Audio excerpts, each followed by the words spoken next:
Hello friends, मैं नीरज शर्मा और आज हम बात करेंगे कि पाइथन के अंदर आप स्ट्रिंग को किस तरीके से कंपेयर कर सकते हैं। हालांकि स्ट्रिंग में less than greater than operation भी परफॉर्म किए जा सकते हैं, परंतु मैं यहाँ पर जो बात करूंगा वो इक्वलिटी की बात करूंगा।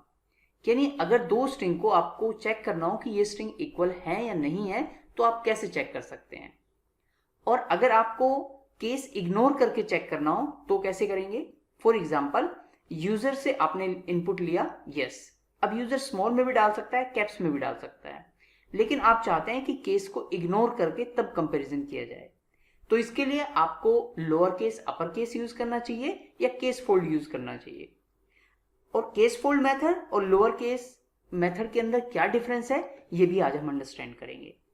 तो चलिए शुरुआत करते हैं एक एग्जाम्पल के साथ। और एग्जाम्पल में मैंने क्या किया, मैंने यहां पर एक स्ट्रिंग ले ली यस, और दूसरी स्ट्रिंग में मैंने यूजर से इनपुट लिया कि यूजर इसमें कुछ एंटर करे।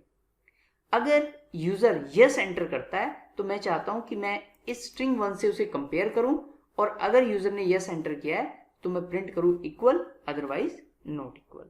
तो सिंपल इफ कंडीशन लगा देंगे। यहां पर मैंने इफ कंडीशन लगा दी कि स्ट्रिंग 1 की वैल्यू क्या स्ट्रिंग 2 जो कि यूजर डालेगा उसके इक्वल है। अगर होगी तो इक्वल प्रिंट कर दे, अदरवाइज नॉट इक्वल प्रिंट कर दे। इसे एग्जीक्यूट कर लेते हैं। ये देखिए, अब ये मुझसे पूछ रहा है यस और नो यहां पर। अब मैंने यहां पर डाल दिया यस। अब बताइए क्या आउटपुट देगा मुझे। क्योंकि मैंने ये जो यस डाला है ये स्ट्रिंग 2 में जाएगा, और स्ट्रिंग 1 स्ट्रिंग 2 क्योंकि दोनों इक्वल हो जाएंगी तो ये प्रिंट करेगा इक्वल। एंटर प्रेस करते हैं। ये देखिए, फिर से मैंने इसे एग्जीक्यूट किया। अब देखो, अभी भी मैंने यस डाला है, लेकिन इस बार स्ट्रिंग 2 में जो यस है उसका वाई कैपिटल है, और जो स्ट्रिंग 1 में यस है उसका वाई स्मॉल है, यानी दोनों इक्वल नहीं होंगे। तो इस बार क्या देगा, ये नॉट इक्वल देगा। तो अगर आप इसकी इक्वलिटी चाहते हैं, आप चाहते हैं कि स्मॉल में डाले या कैप्स में डाले तो भी ये इक्वल कंसीडर हो, तो आपको क्या करना पड़ेगा, आप जो स्ट्रिंग 2 है इसे लोअर केस में कन्वर्ट करके तब कंपेयर कर सकते हैं। आप चाहें तो यहां पर भी इसे लोअर केस में कन्वर्ट कर सकते हैं। मैं अभी यहां पर कर देता हूं। अब ये क्या करेगा, स्ट्रिंग 2 को पहले लोअर केस में कन्वर्ट करेगा, उसके बाद स्ट्रिंग 1 के साथ कंपेयर करेगा। एग्जीक्यूट करके देख लेते हैं। अब देखिए, मैंने यहां पर डाला यस तो भी इसने दिया इक्वल। मैंने यहां पर डाला कैपिटल वाई और बाकी ई एस स्मॉल तो भी इसने दिया इक्वल। क्यों? क्योंकि अब इसने पहले उसे लोअर केस में कन्वर्ट किया, उसके बाद इसने कंपेयर किया। अगर मैं पूरा कैपिटल में डाल दूं तो भी कोई फर्क नहीं पड़ेगा, क्योंकि ये पहले इसे लोअर केस में कन्वर्ट करेगा, उसके बाद कंपेयर करेगा। अब मेरा एक क्वेश्चन आपसे कि क्या ये लोअर फंक्शन जो है हर एक केस में वर्क करेगा? नहीं, क्योंकि कुछ रीजनल स्पेसिफिक कैरेक्टर ऐसे हैं जो लोअर केस में नॉर्मल तरीके से कन्वर्ट नहीं होते, तो उस केस में लोअर फंक्शन वर्क नहीं करेगा। फॉर एग्जाम्पल, मैंने यहां पर ये स्ट्रिंग ली, इसमें ये जो कैरेक्टर है ये किसी और रीजन का है, और अगर मैं इसे लोअर केस में कन्वर्ट करूं तो देखिए ये क्या प्रिंट करेगा। मैंने इसे सेव किया और इसे एग्जीक्यूट करते हैं। ये देखिए, अब देखिए लोअर केस में इसने क्या किया, इसने इस एफ को तो स्मॉल कर दिया, लेकिन ये जो सिंबल था इसने एज इट इज छोड़ दिया, जबकि ये सिंबल लोअर केस में एसएस में कन्वर्ट होता है। तो उस केस में आप क्या यूज करेंगे, उस केस में आप लोअर यूज नहीं करेंगे, बल्कि क्या यूज करेंगे, हम यूज करेंगे केस फोल्ड। कैसे यूज करते हैं आइए देखते हैं। मैंने यहां पे लिखा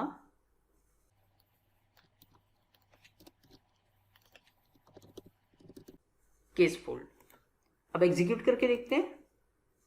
ये देखिए, लोअर केस में ये इस तरीके से दे रहा है, जबकि केस फोल्ड में ये रीजनल स्पेसिफिक कैरेक्टर को भी लोअर केस में कन्वर्ट कर देता है, क्योंकि ये जो बी है लोअर केस में एसएस में कन्वर्ट होगा।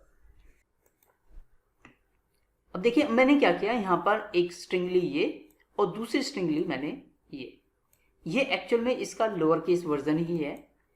लेकिन अगर मैं स्ट्रिंग 1 को लोअर में कन्वर्ट करके स्ट्रिंग 2 के साथ कंपेयर करूं तो ये मुझे नॉट इक्वल देगा। क्यों नॉट इक्वल देगा? क्योंकि जब आप स्ट्रिंग 1 को लोअर केस में कन्वर्ट करेंगे तो जो लोअर फंक्शन है वो एफ को तो लोअर केस में कन्वर्ट कर देगा, लेकिन वो इस सिंबल को नहीं समझ पाएगा, इसे वो एसएस में कन्वर्ट नहीं कर सकता, क्योंकि ये रीजनल स्पेसिफिक कोड है। तो इस केस में क्या देगा, ये देगा नॉट इक्वल। ये देखिए। लेकिन अगर मैं इसके साथ में केस फोल्ड यूज कर लूं, तो केस फोल्ड मेथड क्या करता है, ये रीजनल स्पेसिफिक कैरेक्टर्स को भी कंपेयर कर सकता है, लोअर केस में कन्वर्ट कर सकता है। तो जब आप केस फोल्ड यूज करेंगे तो ये वाला सिंबल किस में कन्वर्ट हो जाएगा, एसएस में कन्वर्ट हो जाएगा, और फिर आप स्ट्रिंग 2 के साथ कंपेयर करेंगे तो ये क्या देगा, ये इक्वल देगा। तो अब देखिए इस केस में देगा लोअर नॉट इक्वल, और केस फोल्ड यहां पर क्योंकि इक्वल कर देगा तो यहां पर देगा इक्वल। एग्जीक्यूट करके देखते हैं, ये देखिए lower not equal and case fold equal. तो जहां पर भी आपको रीजनल स्पेसिफिक कंपैरिजन करने हो तो वहां पर आपको केस फोल्ड ही यूज करना चाहिए। एक बात और, केस फोल्ड दोनों केस के लिए वर्क करेगा। नॉर्मल इंग्लिश में वर्ड्स हैं तो उन्हें भी कंपेयर कर देगा, और रीजनल स्पेसिफिक है तो उन्हें भी कंपेयर कर देगा। तो बेटर है कि आपको केस फोल्ड ही यूज करना चाहिए। एक एग्जांपल ले लेते हैं, जैसे मेरे पास है यहां पर हेलो, और मैं इसे ले लेता हूं एच कैपिटल में, और यहां पर ले लेता हूं हेलो स्मॉल में। अब देखिए स्ट्रिंग 1 को पहले केस फोल्ड करेगा, यानी लोअर केस में कन्वर्ट करेगा, उसके बाद स्ट्रिंग 2 के साथ कंपेयर करेगा, तो ये केस फोल्ड इक्वल ही देगा। तो इससे ये पता लग जाएगा कि केस फोल्ड, ये देखिए केस फोल्ड इक्वल, इससे ये पता लग जाएगा कि केस फोल्ड हर केस में वर्क करता है। आपको रीजनल स्पेसिफिक कैरेक्टर कंपेयर करने हो या नॉर्मल इंग्लिश कैरेक्टर्स कंपेयर करने हो, तो बेटर है कि आपको केस फोल्ड ही यूज करना चाहिए। आई होप कि आपको क्लियर हुआ होगा और ये वीडियो आपके लिए यूजफुल रही होगी। All the best, keep watching.